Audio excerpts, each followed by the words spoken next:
Alright guys, welcome back to the channel. If you're new, my name is Bobby. Guys, the Israeli tourist situation in Thailand is escalating yet again, this time on Koh Phangan. So for people that don't know, I've been living in Thailand for many years on and off, and traveling through Thailand, I encountered issues with Israeli tourists as well. But over the years, the population density of Israelis has increased tremendously, especially on islands such as Koh Phangan or places such as Pai. We already reported on this. We had numerous escalations with Israeli tourists attacking locals, misbehaving and whatnot. And the debate already started that Israeli passport holders will be banned altogether from Thailand. Now they're starting a movement here in Thailand which is called #SafeKohPhangan, in which they want to stop the ever-increasing Israeli influx, which they're now comparing to a settlement indeed.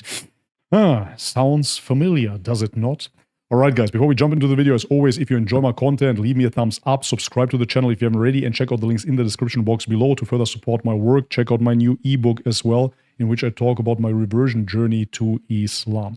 And now, with no further ado, let's have a look. Here we are on the Thai Instagram page called The Standard TH. It is all in Thai, so we're going to throw this into ChatGPT, so you have the translation of this. So it all starts with the first slide, which reads, "Is Koh Phangan being taken over? True or not?" Swipe to read more. Here we see a picture of Koh Phangan, the island. I visited many times. It's absolutely beautiful, maybe one of the most beautiful spots in Thailand to begin with. It reads, "Koh Phangan, the billionaire's paradise." Well, it wasn't always the billionaire's paradise. At first it was a hippie island, very famous for the full moon party that we read here as well. The island gained its fame from the full moon party, which attracts around 20 to 30,000 tourists per event, which means monthly.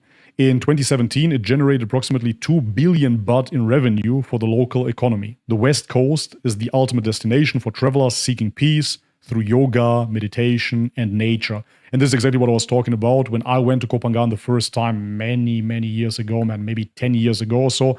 It was a proper hippie island. You see people doing shrooms and whatnot, meditating, yoga, finding themselves, many Westerners trying tribal religions.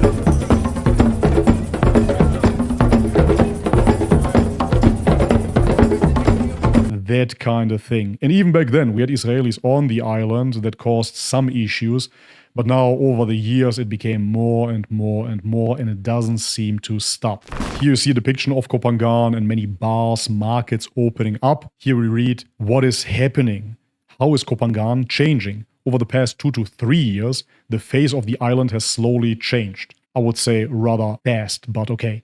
Previously, Koh Phangan was filled with a diverse mix of tourists from Europe, America, and Asia. But now over 90% of the shops and businesses on the island's west coast and in the Hard Rin area are owned by Israelis. And it appears that many of them come not just for tourism, but to settle and start communities here. Some Israelis have entered Thailand using the DTV, Destination Thailand visa, a visa allowing long-term stays up to 5 years for remote workers, where each stay can last up to 180 days per entry, and visa holders can work for foreign companies while living in Thailand. So there you see that the Thai people now are recognizing that this is not only tourism, this is a settlement and a building of a new community. It is a takeover ultimately, and 90%, pretty much all of it, is owned by Israelis now. So how do those communities look like, you might ask? It's not only clubs and bars and restaurants. No, not at all. Israel is experiencing a mental health crisis. Since October 7th, thousands of Israelis suffering from PTSD have flown to Thailand in an attempt to find mental relief from the war. While there are initiatives in Israel addressing this mental health crisis, Israelis abroad have no resources available to help them. With Thailand being a top destination spot for reservists and survivors, we knew we had to do something. And with that, David Circle was born, a healing center in Thailand for survivors and reservists suffering from PTSD. A space where these young Israelis can relate to one another, experiencing healing sessions of all forms, ranging from art therapy to cold plunges and sound therapy. Since opening our center over 10 months ago, we've seen over 600 survivors and reservists come through our doors, taking their first steps in their healing journey. David Circle is changing lives, and we need your help on this life life-saving journey. It's called the Israeli Zone. They're building a closed community and an economic system, one of which is called David's Circle, a place Israelis call a safe haven. It's a mental recovery center for Israeli soldiers suffering from PTSD due to war-related trauma or violence. Yeah, that is absolutely fantastic, man. The trauma and the violence that they inflicted onto the people of Gaza with their occupation, with their settlement, now don't worry about it. They're going to settle again in Thailand and recover from all of that trauma. Donate now or share this video with someone who can. And let's do something together. Thai people, I love you. Please let Koh Phangan not become a second Gaza. Shabbat, that is another location. A Jewish center located in Koh Phangan. Every Friday evening, they hold communal gatherings and distribute food. Around 600 to 700 Israelis attend weekly. The area has become a gated community with strict security and access limited only to Israelis. Thais are not allowed to enter. Imagine that. Do you see what is happening here? It is always the same pattern. First come over via tourist means or whatnot, engage with the locals, slowly but surely take over the tourism, take over the restaurants, take over the clubs, the pubs, etc., etc., and then start your own economy, start your own gated communities. We've seen this before. You have it in New York. And again, the main thing is, of course, what happened in Gaza, how it became Israel. Again, dear Thai people, how can you allow this to happen? In your own country, you're not allowed to enter. Another destination is called Wonder Village. Yeah, it's a wonder for sure. An eco-village built by Israelis using a sustainable living model. Why don't you just build that in Israel, man? It features hotels, restaurants, and shops owned and managed by Israelis. This has created a closed-loop economy where money circulates mainly among Israelis and rarely reaches the local Thai community. Exactly this is how they're going to exploit the locals, the islanders, and slowly but surely they will have to leave because they have no economic means. Then they will leave the island, and who will stay back? Only the Israelis. Which brings us to the last slide, hashtag SafeKohPhangan. Yeah, inshallah, they will save Koh Phangan. Take back Koh Phangan, hashtag SafeKohPhangan, from a culturally diverse island to a closed island.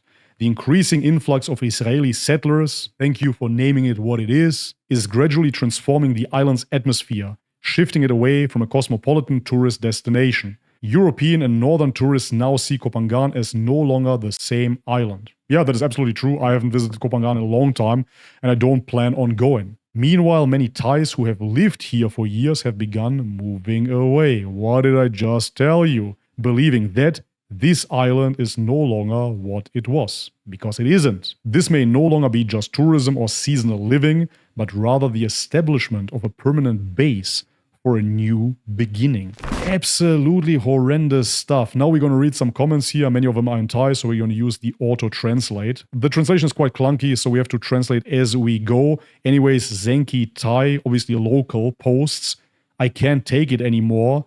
They don't respect anything. They won't adapt. These people are everywhere, including Russians. That is true. We're not going to make it only about Israelis.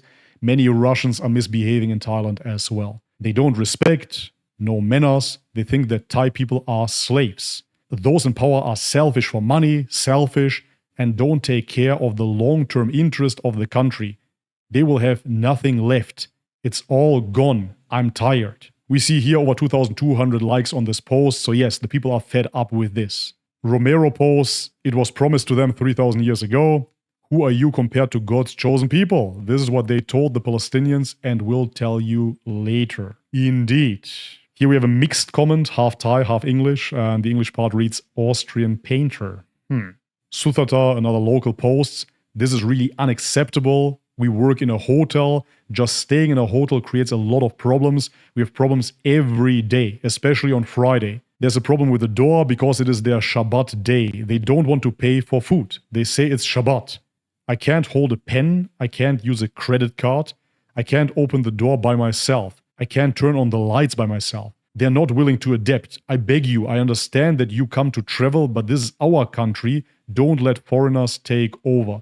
So here you see a Thai woman being forced to obey by the Shabbat rules. Exactly. But meanwhile, mainstream media will tell you about the Islamic takeover of Europe and everybody now has to obey by Muslim rules. This is happening in Thailand. Israelis are taking over and hotel workers now have to obey by the rules of Shabbat. This is David's Circle, a healing space for those suffering from trauma. Nova survivors and reservist soldiers were trying to escape their trauma from the war in Israel. But it's not that simple. Just because you change your location doesn't mean you're improving your mental health. After speaking with psychologists, social workers, researchers, and professionals, we knew we had to do something. And David's Circle was born. Here, our participants experience group therapy, cold plunges, sound healing, breath work, and much, much more. At David's Circle, Nova survivors aren't just healing themselves, they're healing others. We've learned firsthand that action is a vital form of therapy. And that's why a lot of the healing here is conducted by survivors for survivors. 1 year ago, thousands of people united to make this center a reality. And because of you, over 700 young Israelis have gotten the support they need on their healing journey. Matter of fact, if I move out of the way here, you can see that this post itself has been liked by over 50,000, almost 51,000 people by now. So over 51,000 people agree that this is an issue on Koh Phangan, that this is an issue in Thailand. Here another post in Thai translated, almost 1,500 likes. If the robbery is 100% successful, not only Koh Phangan or Pai will be lost, it will start to expand its territory like Gaza and West Bank. Now let's look at the law and the Thai government. It happened before, guys. This has to be a warning for Thailand. What is the government doing? Another local is complaining. And again, we don't want to make this only about Israel, even though I would claim that this is definitely the biggest problem at the moment in Thailand when it comes down to tourism. But here somebody posts, Israel occupies Phangan Island, Russia occupies Phuket Island, and Cambodia will occupy Kut Island. Bring it on, Thailand. Here we have a comment that we're not going to read out on YouTube. SafeKohPhangan, save the best country in the world. Yes, hopefully. Well, etc., etc. Dear YouTube team, I'm abstaining from taking a political stance here. I'm simply reporting on what is happening. Matter of fact, I'm translating what the Thai people think about the current situation. And yes, this is factual. As we reported before, there are many issues repeating over and over again with Israeli tourists. All kinds of absolutely vicious, disgusting, dangerous behavior that is in fact endangering the local population. Matter of fact, now we see it in Koh Phangan that many locals are leaving the island. A takeover is in full effect and it's created by economic means. For now, I beg you Thai people, I love this country, I love living here, I love obeying by your rules as well. Please don't let history repeat itself. Alright guys, but this is it for today's video. If you enjoyed it, leave it a thumbs up, subscribe to the channel if you haven't already, and check out the links in the description box below to further support my work. Thank you very much for that, and as always, may God bless you all. Much love and peace. يا نفس إن لم تظفري لا تجزعي